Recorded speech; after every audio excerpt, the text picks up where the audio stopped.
13. 나병의 증상과 진단법. 피부에 부스럼이나 붉은 반점이 생기면 나병 환자일지도 모르니 대제사장이나 제사장 중 한 사람에게 즉시 데리고 가라. 나병 곧 악성 피부병에 관한 정결규례 13장 1절에서 46절. 때는 출애굽 제2년째 되던 해에 정월 중하순 무렵, 장소는 시내산 아래의 광야지대다.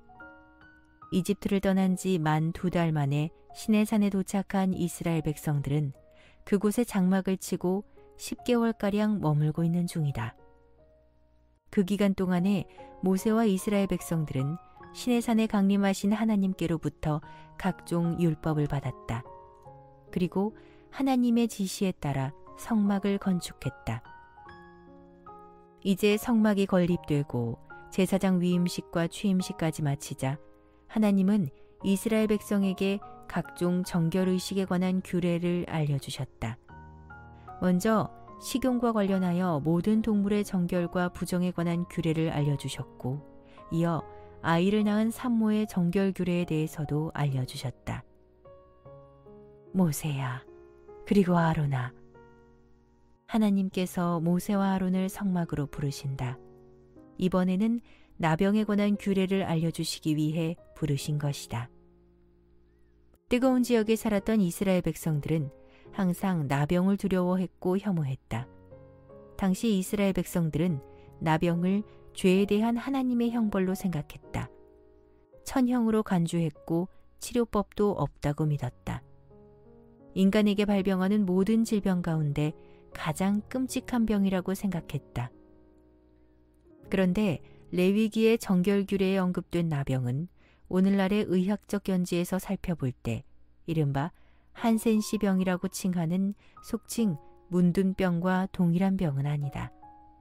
사실 나병은 피부에 반점이 생겨나 점점 짙어지다가 궤양으로 발달하고 병이 계속 진행되면서 피부가 벗겨져 몰골이 흉해지고 마침내 몸에 마비가 오는 끔찍한 병이다.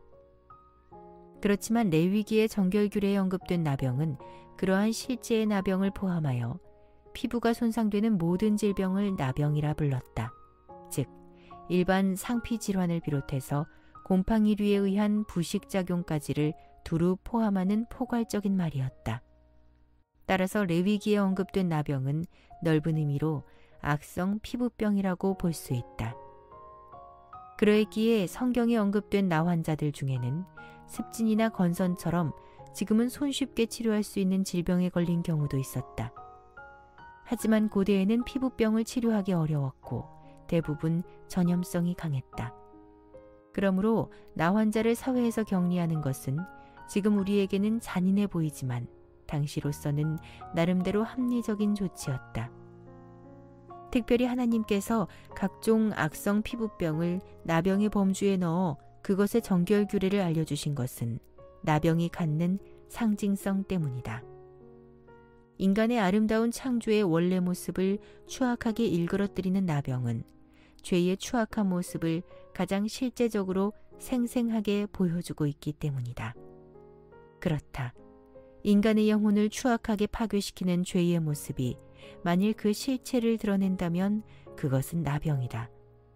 사람이나 물건의 본래 모습을 흉측하게 일그러뜨리는 나병이야말로 죄의 모습을 가장 구체적으로 잘 보여준다. 나병의 진단과 판별. 모세와 아론은 지금부터 내가 하는 말을 주의 깊게 들어라.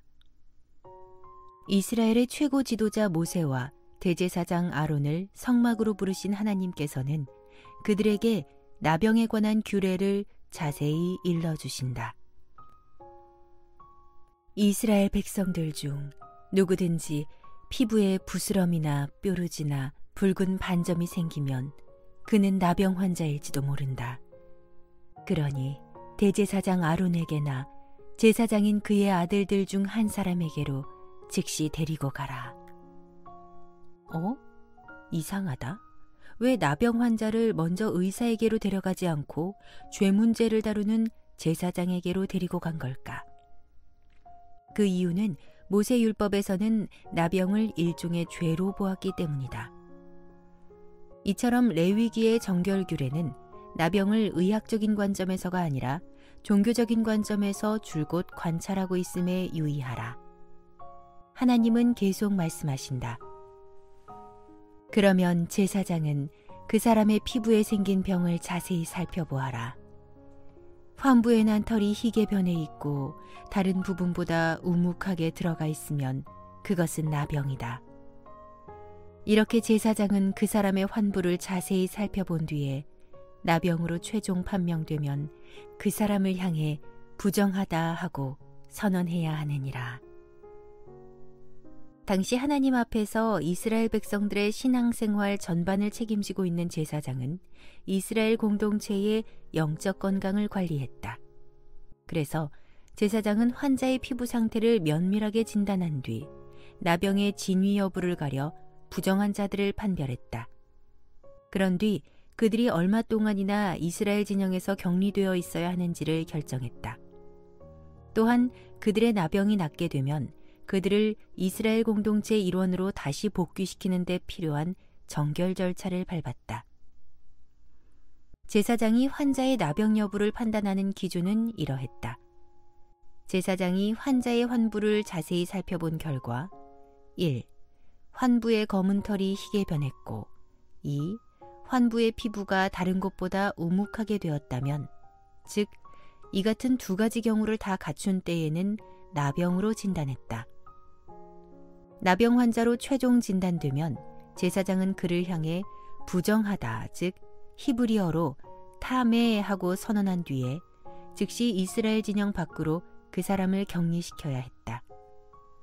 왜 지체 없이 즉각 격리해야 했을까?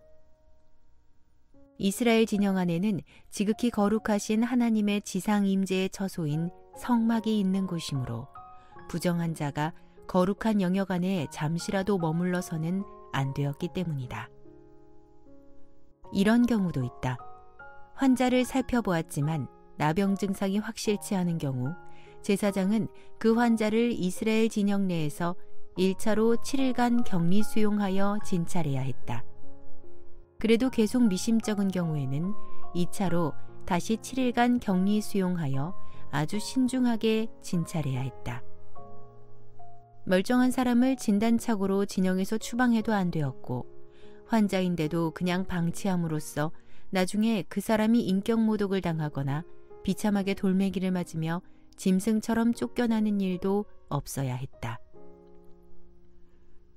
나병으로 의심받는 환자에 대해 2주에 걸친 신중한 진찰 결과 환부의 병색이 엷어지고 더 이상 다른 데로 퍼지지 않았으면 제사장은 그 병을 일반 피부병으로 판별하고 그를 향해 정하다, 즉 히브리어로 타헤르 하고 선언해야 했다.